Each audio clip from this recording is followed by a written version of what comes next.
There was once a monkey named Edward, and Edward lived quite contentedly in a large and comfortable cage in a pet shop. He had lots of company, for there were cages of cheerful canaries and kennels of rather boisterous puppies and dogs all about him. And in another part of the shop there was a whole section of cats who mewed and meowed constantly, so that Edward never knew a dull moment. There was always a noise to attract his attention, and if he became weary of the noise, he could always hang by his tail or swing back and forth on his perch. Bananas were served every single morning, and there wasn't a thing in life that Edward could wish for. He was really happy, and, as he often remarked to himself, "This is my idea of living."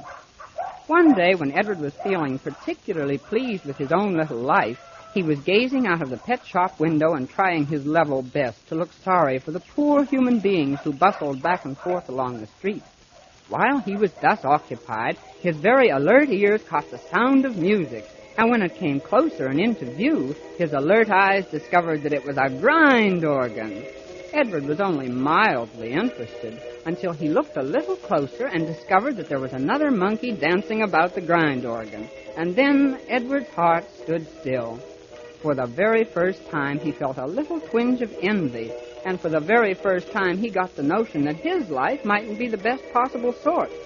The other monkey was wearing bright red trousers and a brilliant blue coat, and on top of his head, he wore a gay little yellow hat, which he tipped constantly as he bowed to the right and to the left and scurried about gathering up the pennies that people threw to him.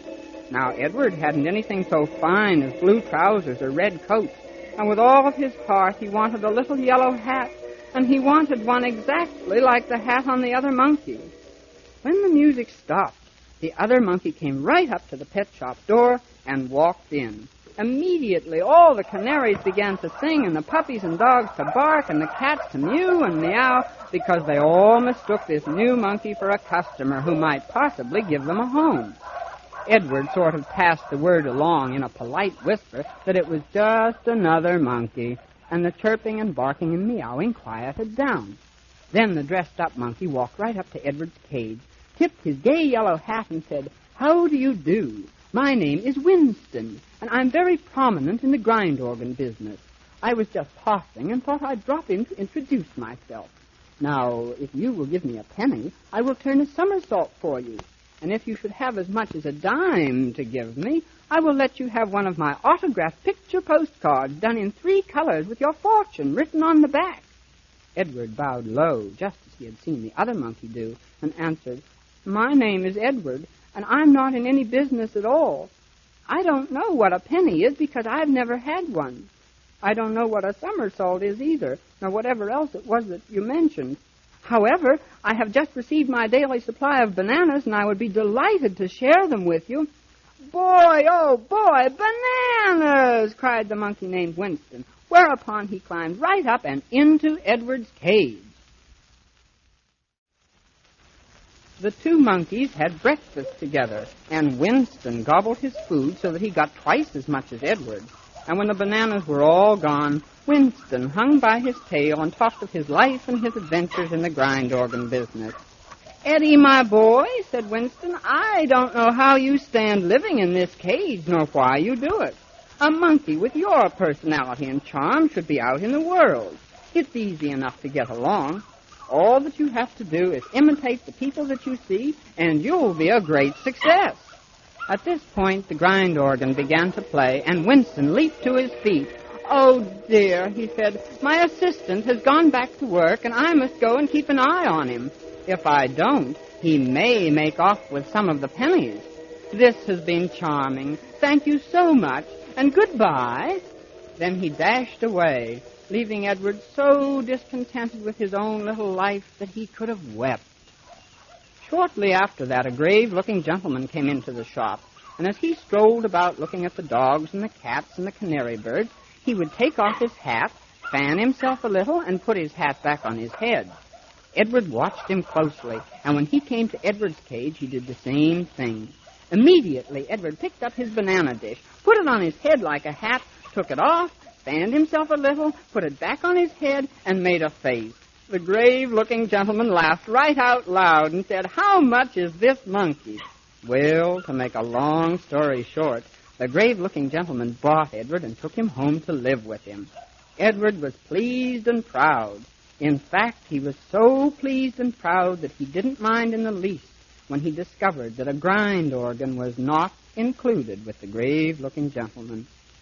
Edward's new home was really quite wonderful. He didn't have to live in a cage at all, and he was free to wander all over the house. The grave-looking gentleman bought him a collar with his name on it, a hat and a coat and some trousers, and very often gave him fresh strawberries in thick syrup. That was all very fine, but Edward found that the collar was a bit uncomfortable, and the coat and trousers were a bit too warm. And although the hat was charming, it was a frightful nuisance, because everyone who saw him in it expected him to tip it, and it kept him much too busy. One of the things that he minded most of all was the fact that he had no swing, and there was really no place where he could hang by his tail. Doorknobs, he found, were most unsatisfactory, as they were much too close to the floor. Edward did his best to imitate everything that the grave-looking gentleman did. He watched the gentleman writing at his desk, dipping his pen in the ink and blotting the paper. He watched him reading a book and eating chocolates at the same time. He watched him put the stopper in the sink and turn on the water to wash. He watched him taking the teacups from the shelf and setting them on the table. And one day, when the grave-looking gentleman was out visiting, Edward decided to show what a bright monkey he was by doing all of these things. First of all, Edward put the stopper in the sink and turned on the water. Then he climbed up on the desk, popped the cork out of the ink bottle, dipped the gentleman's best cigars in the ink, and tried to write all over the gentleman's important papers. The ink bottle upset, so Edward gave that up. Then he tried reading a book and eating chocolates at the same time, but the telephone began to ring. So Edward put a creamy chocolate in the book to mark his place, banged the book shut, and hurried to take the phone off the hook and throw it on the floor. Then he felt it was time for tea, so he climbed to the shelf for the cups. It was too far to carry them to the table, so Edward just threw the cups and saucers where he wanted them. The teacups made a lovely noise as they reached the table, so Edward kept it up until the grave-looking gentleman walked in and banged the door behind him. In a jiffy, he had waded into the bath and turned off the water. Then the grave-looking gentleman said, "Edward, this is the end. I love you dearly, and you're a sweet monkey, but much too mischievous. Since I haven't the heart to make you live in a cage, I'm going to give you to the little church down the street, where they keep a small menagerie for the education of the Sunday school children. You'll be better off there, behind bars." So Edward, with hat, coat, collar, and trousers, was delivered to the church, where everyone seemed quite pleased to have him. He was put into a cage, and as the iron door closed, Edward observed how it was fastened. In no time at all, he had it unfastened and was running about the church and the parish house just as free as ever. He imitated everything and everybody, but he was careful that his imitations were cute and not destructive. Everyone adored him, and he got on very nicely. Edward attended all the vestry meetings and was practically a member of the Ladies' Aid Society and all the young people's groups. He was popular, but properly dignified, so that no one could take exception to him. On Sunday, Edward was always locked in his cage, so that nothing disastrous could happen during church or Sunday school. But one fine Sunday, Edward's good friend, the church janitor, forgot to lock the cage. The service was just about ready to begin, and all the children and their parents were sitting quietly and peacefully in their seats. Edward slipped out of his cage, put on a little boy's cap which came well down over his shoulders, picked up a good-sized hymn book, and marched boldly up the center aisle of the church. First, one person saw Edward marching up the aisle and began to laugh. Then another saw him and joined in the laughter. Finally, the whole congregation was laughing hard enough to shake down the roof. To make matters worse, the janitor came running with a broom. Edward became frightened and scrambled wildly all over the place, and finally wound up by hanging from a chandelier by his tail. There he stayed chattering throughout the entire service.